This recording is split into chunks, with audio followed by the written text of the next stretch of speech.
Chapter 1. Her fingers strode the raspy bark of unfamiliar trees as her bare feet pranced about the mountain frost. She traversed uncertainty as she did all else in life, like a bubbly child on a carefree summer day, filled with rosy awe.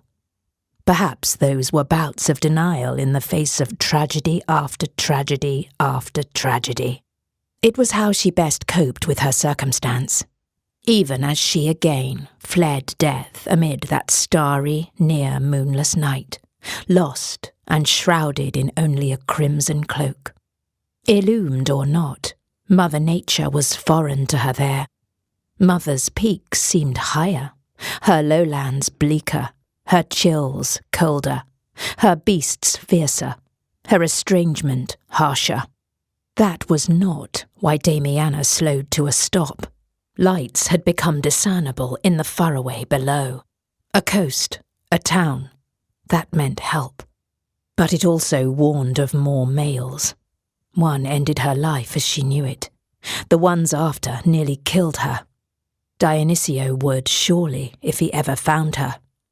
His capriccio had long skewed him, minting him the aficionado of everything wrong. An Arctic gust jarred her. Wilting conifers swayed and pelted her with their icy needles. Their aromatic beauty soothed her. Their angst implored her to move on. All would soon be fine, she sang to them. Death over abomination. Damiana reaffirmed and continued her descent. Hope was all she had left. Night succumbed to dawn long before the toe of the mountain revealed itself to be a tangle of snowy brush, dense trees, and jagged boulders, all of which Damiana wandered around and over with ease. None of it brought her any closer to the town, it seemed. It had looked so much nearer. A journey still lay ahead. That did not defer the unease. It was so vexing. Would the townspeople know? Would they stare? Would they judge? Would they attempt to harm her? Or would she find a way to meld? She felt no hurry to arrive, as badly as she needed the cover. Damiana was again skipping and caressing the trees she passed, taking her sweet time. Fear still wrung her heart, though it numbed to all else long ago. A mark of her accursed fix. No matter the outcome, the alternative was worse. She would be no male's prisoner any longer. That solemn vow began her journey, and was something to be celebrated. So Damiana pranced along for a great while. The end, whatever it was, beckoned. She stopped and dove behind a boulder, clutching her mouth to muffle her terrified gasp. She looked around. Perhaps she had not smelled him sooner, because he was downwind. Or was it a remnant odour? It took an apex predator to know one. Damiana waited, listened. Unlike males, prudence was not something to which she was averse. All was exquisitely silent. Damiana resumed breathing. Her gaze slowly drifted upward to a passing flock. Those lithely pale soarers refused to be anything but free, like her. They were aficionados for all that was right. Oh, how every one of Mother's faces awed. Nothing more so than the green aurora glow which often haunted the night skies of this strange land, as it did her beloved Siberia. A lovely peculiarity was the only lingering familiarity. Damiana's eyes glistened. Could not Mother come to one day forgive her and show her mercy instead of wrath? Oh, how Damiana longed to reconcile.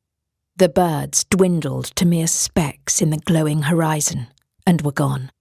Damiana sighed. Her woe waded in drab silence. It was a silence all too silent. A silence that was not the least bit tranquil. It was an anomalous silence. "No," Damiana gasped before she could stop herself. "How did you find me?" He had to be close, stalking her, yet perfectly still. She felt compelled to reason with him. "I wish you no ill, brother beast." His silence mocked her. "I desire only to be friends." She tried to console the wily beast. He was inconsolable. His silence rejected all cajoling. "We are both children in mother," Damiana pleaded, as she stood and backed away. "Unlike those who will ultimately come." She tripped, stumbled, and fell. Damiana stood and resumed backing away. "Their presence alone will wilt your heart. They know no mercy."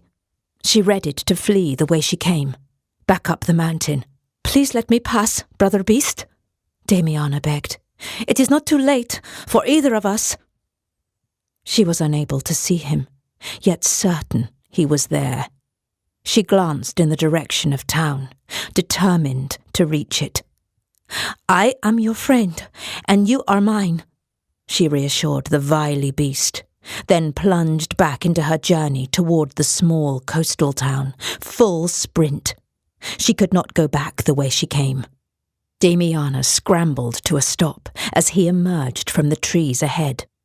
A heinous scar diagonally striated his face. Drool was oozing from his grotesquely disfigured snout. The fur on his hump was fully raised. "L'assassino!" Damiana chided him, accepting he would never forgive her for what she did to his face nights ago, when she was not herself. "Wicked beast! It was you who drew first blood, not I!"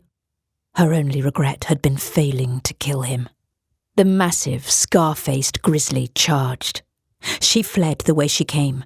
How did he get ahead of her? He and his brethren stood between her and her final hope, the small coastal town. It was then Damiana again reaffirmed what she had known all along, but had resisted. She would have to be like every male she had ever known. Ruthless. For credence alone was the rhythm of life. It was the melody of self. It was the cadence of survival. And nothing else mattered.